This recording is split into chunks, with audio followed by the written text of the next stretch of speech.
What's up gamers, DreamcastGuy here, and today I want to do a little bit more of a serious rant about what I think about the current state of YouTube. Right now, more and more gaming YouTubers are taking long breaks or flat out giving up. I don't want to mention too many names specifically because these guys are under a lot of stress already, but the one that's the most famous and got this whole topic rolling is Angry Joe. This week, he announced that he would be taking a 2-month break from his famous Angry Review series just because of all the pressure he's been under. Now, there are people who are very, very confused by this. They don't understand because the videos seem so easy. I want to give you guys a little bit of a look behind the curtain. Now, remember, keep in mind two things. Number one, I'm a very small YouTuber. I have 61,000 subscribers, which really is a drop in the bucket compared to what Angry Joe deals with.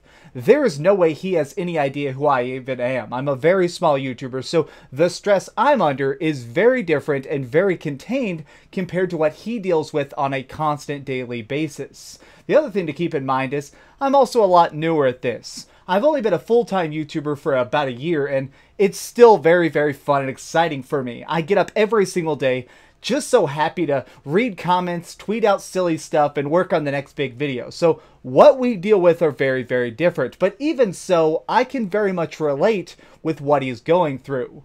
Now, let's just really dig into what YouTubers deal with that eventually can break them down. If you're making content online as a job, this is your living, that means that you have to keep being interesting and on top of things to keep eating. You are chasing your paycheck. You don't get sick days. You don't really get off time. You have to keep making stuff. If you're not making stuff, you're not eating. At all times, I have to worry about coming up with fun topics, having things that are interesting and new to bring up. If I'm writing a top 10 list, every single one has to be properly researched, probably a script that's 1,000 words long, high quality, or as high quality as I can be. Every single piece of this needs to be as top tier as possible to make sure people are sharing it. New people stumbling on the channel are going to want to share it. If all of this is not as good as possible, that means that I literally have less food money. Since I'm somebody with a very small Patreon, all of my real food money and what pays the rent and keeps the spotlight powered and aimed at my face is the fact that my ideas have to keep being fresh. At all times, I need to make sure the games I'm talking about are relevant. The news I'm covering is still actually being talked about and Googled. The top 10s I come up with are, well, not just complete shit. And these are actually really hard things because sometimes you're just having to guess what's going to be cool, which can be a little bit stressful. There have been times where I spent sometimes 60 hours working on a top 10, where I really had to dig in to make sure every single fact and date and time and piece of research was as accurate as possible. And the video ended up getting 3,000 views. I basically spent 60 hours to get $3. That can be very, very painful, but I can understand that if you have that happen a lot, it may push you away from certain content. Now, I'm going to use Angry Joe as an example again here. Some of his Angry Reacts videos end up getting 2 or 3 million views. Now, to break that down, that probably means he's getting between $4,000 and $6,000 for a video he made in 30 minutes. Compare that to the 100 hours of work that he put into his Halo 5 review, which earned him about $6,000 to $10,000.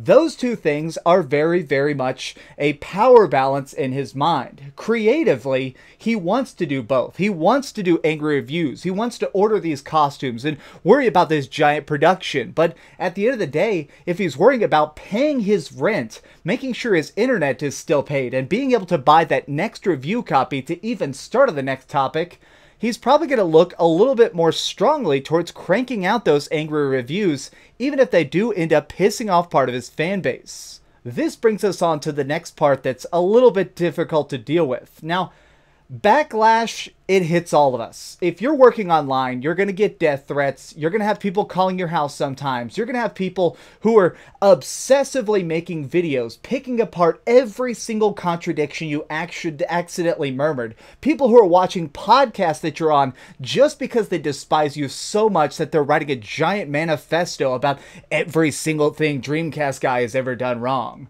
I'm not going to call out any of my haters, but I've stumbled upon videos that are like an hour and a half long of a guy just going into how much I'm a piece of shit and how I need to have every one of my videos deleted and I need to have my, I need to be held down with a funnel in my mouth and people need to dump wolf semen down that funnel until I drown in cum. People say stuff about that, say that stuff about me, and I'm just trying to talk about why I think that some games are good or bad. You know, this week I reviewed this thing, which is still plugged in and I'm pulling off. This gadget right here is the Sega Genesis that's coming out in like a month and a half, and I liked it. A lot of major gaming websites hated this thing, and so right now I'm getting a lot of people being like, you suck, you're a sellout, how dare you actually like this? I just like this. Now, I'm not talking about legit criticism. We all get legit criticism. Occasionally, I make a very bad mistake and people call me out, and I completely deserve that. If I screw up, I like the fact that you guys take the time to, in detail, correct me. That needs to happen, but what doesn't need to happen is somebody sending me 700 tweets in the middle of the night with Google Maps screenshots of where I live and talking about how you want to cut my dog's throat. That's a type of thing that does get into your brain eventually.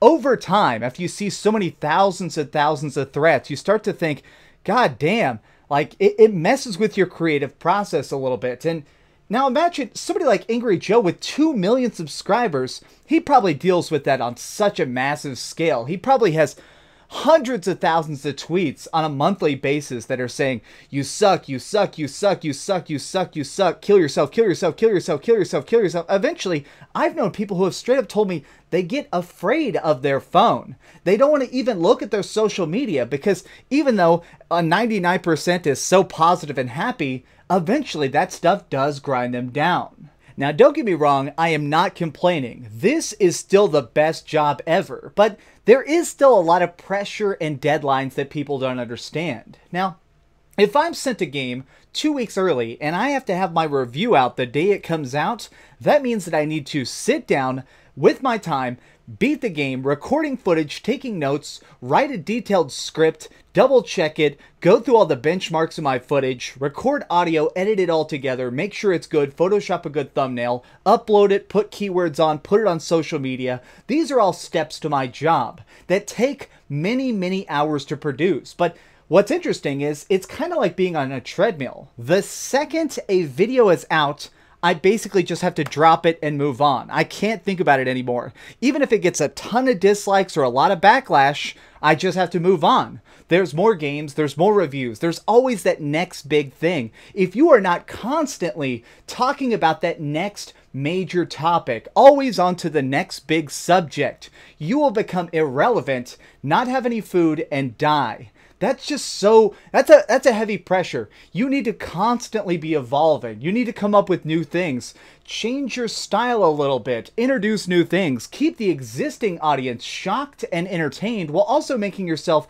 understandable enough. You don't want to have too many inside jokes. You don't want to be too unrelatable, but you also need to be open enough that your fans will be wanting to put more of your stuff out there. It's a tough line to walk, and you need to be almost obsessed with it. At any time when I'm writing a script, I have to wonder, are people going to understand this? Does this point make sense? If this video blows up and 100,000 people see that I'm talking about this skill tree, will they get it? Am I describing it with the improper language? Does the vocabulary here not make sense?